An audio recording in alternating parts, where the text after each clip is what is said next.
iyobokamana cyangwa siyansi, amarangamutima cyangwa gutekereza, ubusazi cyangwa ubwenge, ibinyoma cyangwa ukuri. Siyansi ishinja iyobokamana rishingiye kuri Bibiliya kuba ari amarangamutima, ubusazi ndetse n'ibinyoma.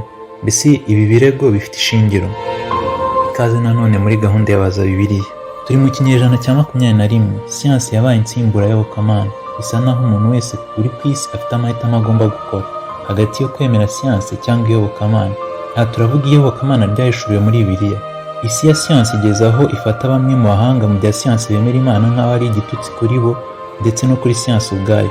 Muri make bati ntiwakwemera siyansi ngo wemere n'Imana, kandi ngo ntiwakwemera Imana ngo wemere na siyansi. Nyamara ibi siko byahoze ejo bundi mu kinyejana cya 19, aho benshi mu byamamare mu mahanga ba siyansi batabonaga siyansi nk'ihanganye no kwizera Imana, ahubwo bayibonaga nk'ibafasha kurushaho gusobanukirwa ubuhangange bw'Imana.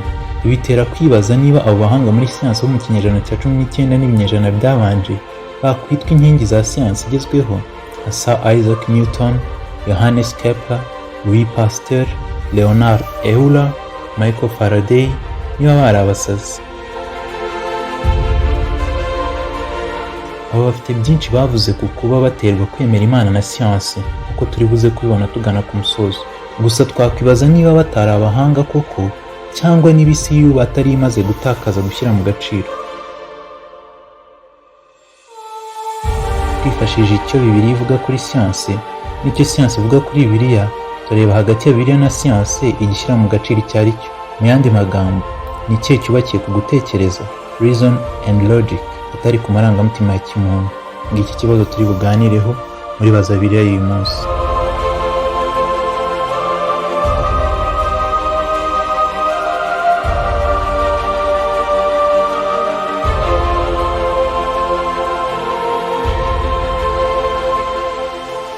Mu bihugu byo mu burengerazuba bw'isi bisa nk'aho kuminuza mu mashuri byagize igisobanuro kimwe no guhakana Imana.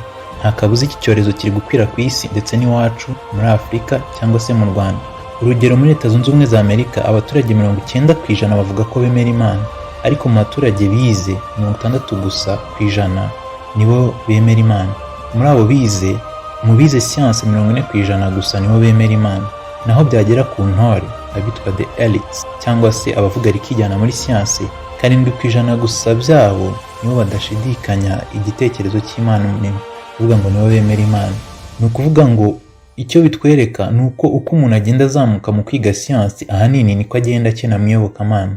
Ibi nubwo bimaze kuba bisanzwe mu kinyejana cya 21, mu kinyejana gishize cya 20, ubushakashatsi bwiswe 100 years of Nobel Prizes cyangwa se imyaka 100 y'ibihembo byitiriwe Nobel bwagaragaje ko mu bahanga muri siyansi batsindiye kimwe mu bihembo bikomeye ku isi muri siyansi, igihembo cyitiriwe Nobel, 65% byabo bari abakristo. Ni ukuvuga ko bizeraga Imana na Bibiliya. None biri kugendekera bite isi ya none iri kwitiranya kuba umuhanga muri siyansi no kurwanya kwizera Imana? Ni ikibazo cy'ingenzi tuza gusubiza nanone, ariko ku musozo hari ikintu cy'ingenzi dukeneye gusobanura. Ni impamvu ki iki kibazo ari ikibazo umwemeramana mu minsi y'imperuka akwiye gutekerezaho, ndetse n'umuhakanamana biterwa no kuba umunyasiyansi. Mbere yuko dukomeza, mbese siyansi ni iki? Ku rubuga rwa sciencecouncil.org, siyansi isobanurwa gutya: ni ugukurikirana no gushyira mu bikorwa ubumenyi no gusobanukirwa isi karemano n'imibereho hifashishwa uburyo butunganijwe bushingiye ku bimenyetso. Iri jambo ni ryo gucibwaho akarongo kuko turarigarukaho cyane. Hanyuma se kwizera ko ni iki? Reka tubaze Bibiliya. Abaheburayo 11:1. Kwizera ni ukumenya rwose ibyiringirwa udashidikanya ko bitazaba, kandi niko kuduhamiriza ibyo tutareba ko ari iby'ukuri. Siyansi iti ibimenyetso, kwizera kwemera ibyo utareba ko ari ukuri. Mbese ibi bisobanuye ko kwizera kudasaba gutekereza, kudasaba reason cyangwa logic, cyangwa gusaba kwemera ibintu ubuhumyi nk'uko siyansi bishinja kwizera? Iki nicyo kibazo dukomeza kuganiraho. Mbere yuko dutangira gusubiza, katurambura urwango ruri hagati ya siyansi no kwizera.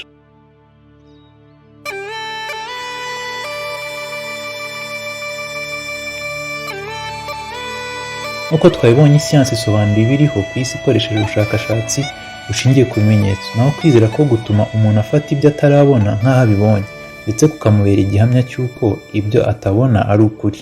Urugero, mu gusobanura aho isanzure cyangwa isi y'ibyavuye, siyansi ikora ubushakashatsi bushingiye ku gupima ibisigarizwa, kwitegereza ibiriho n'imikorere yabyo, maze bikifashishwa gusobanura ibyabaye nta muntu uhari.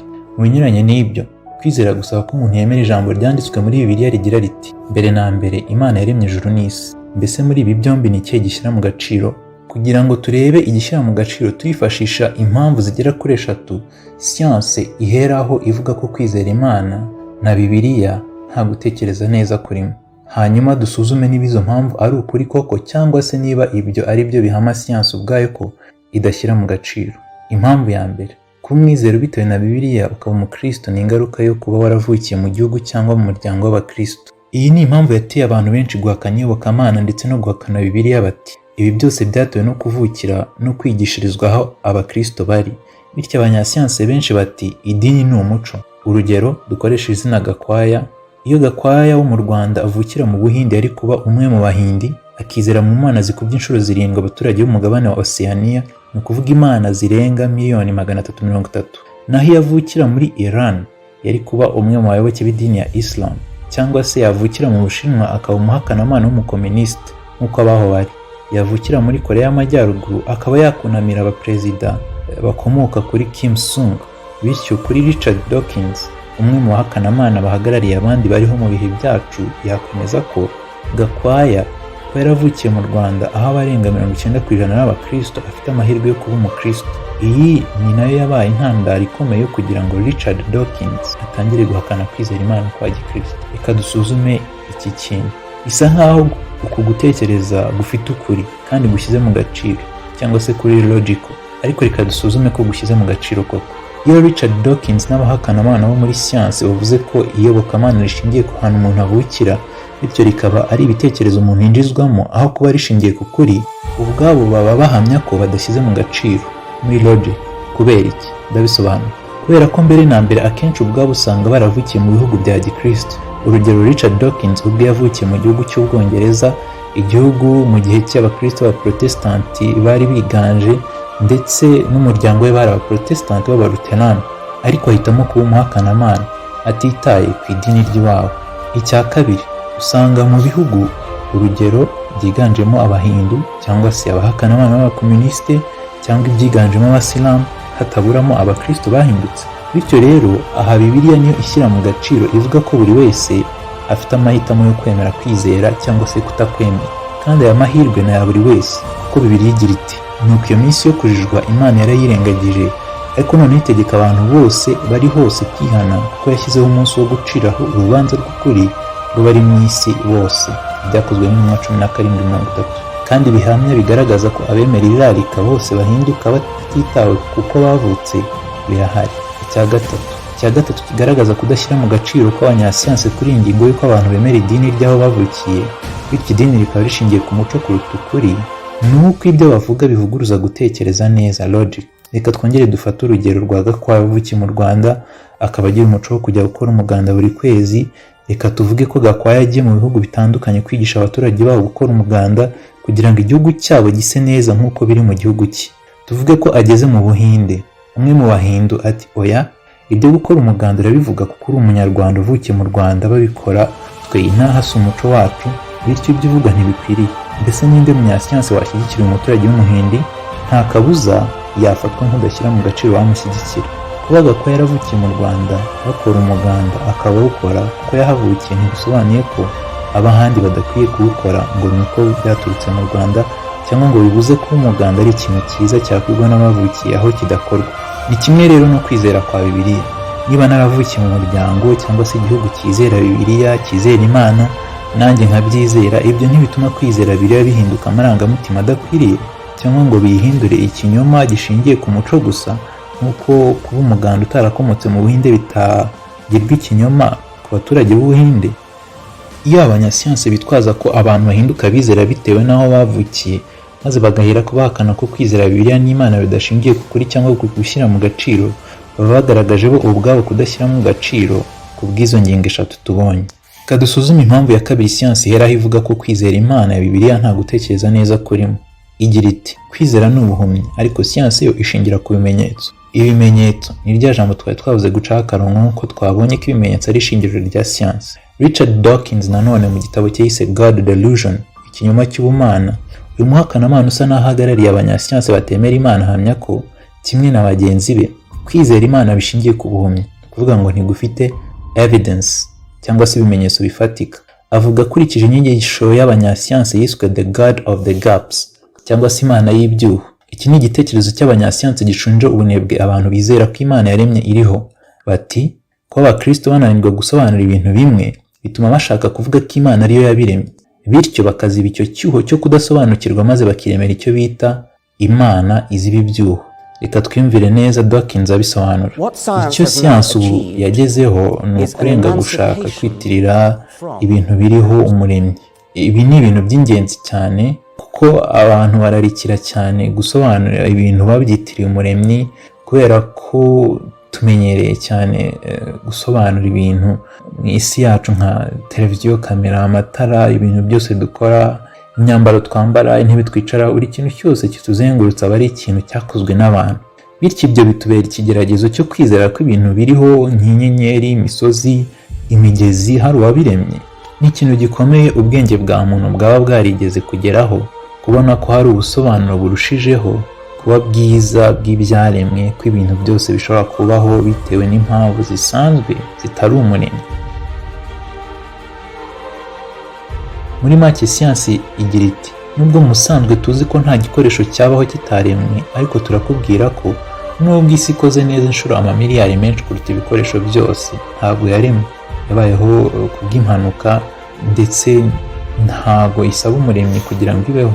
Mbese ubuhumyi bwa rutubu ni ubuhe? Reka turebe icyo Bibiliya ubwayo ivuga ku gutanga ibimenyetso byo kwizera umuremyi n'inkomoko y'ibiriho. Dusoma muri Bibiliya mu Baroma igice cya mbere 20 hagira hati kuko ibitaboneka byayo ni Imana ivugwa, ari byo bubasha bwayo buhoraho n'ubumana bwayo, bigaragara neza uhereye ku kuremwa kw'isi, bigaragazwa n'ibyaremye kugira ngo hatagira icyo bireguza.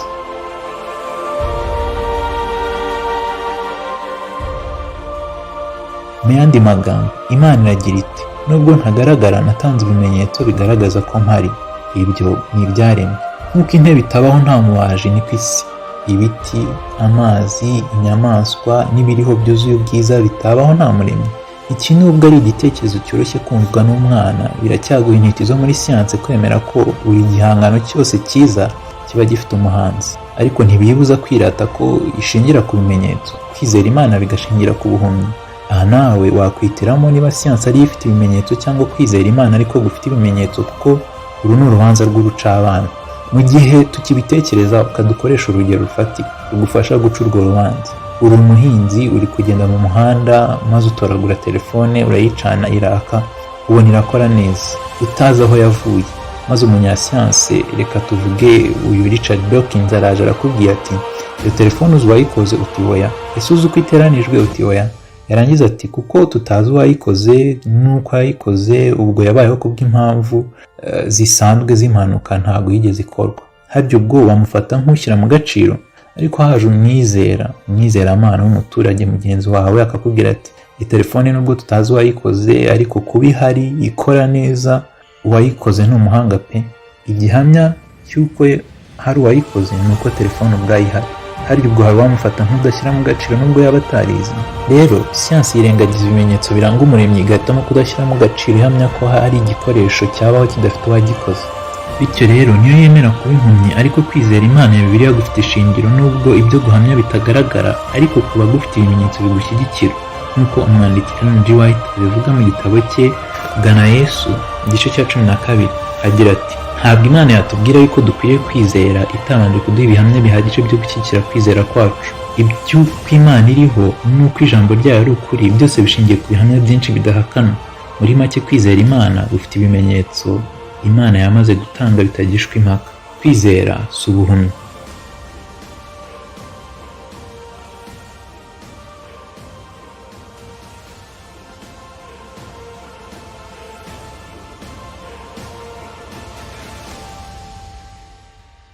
Kuki ari ingenzi ku mwemeramana wo mu isi y'imperuka gusobanukirwa ko ibirego siyansi irega kwizera Imana byo kudashyira mu gaciro ariyo bihama ubwayo?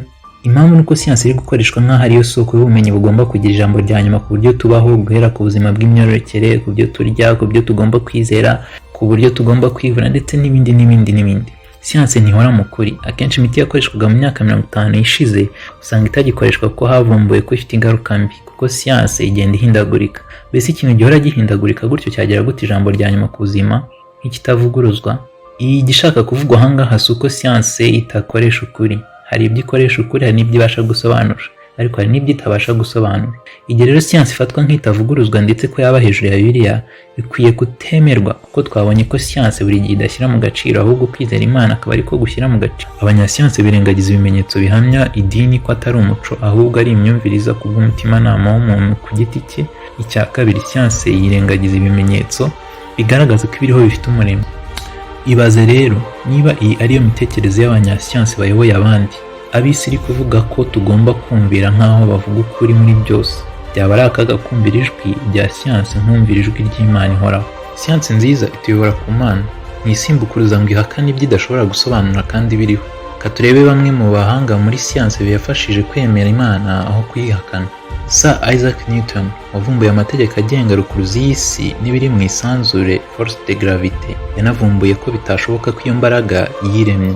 Aragira ati, nubwo iyi mibumbe ishobora gukomeza mu nzira zayo biturutse gusa ku mategeko ya rukuruzi, force de gravité cyangwa gravity force, ariko ntiyashobora mu buryo ubwo ari bwo bwose kuba yarakomoye inzira zidahinduka muri aya mategeko ubwayo. Bityo rero iyi sisitemu nziza y'izuba, imibumbe n'inyenyeri byashoboraga gusa gukomoka kuva mu nama y'ubutware bw'ikizima gifite ubwenge kandi n'imbaraga zihebuje. Yabyanditse mu General Scorn to the Principia, aho yasobanuye amategeko agenga imbaraga rukuruzi.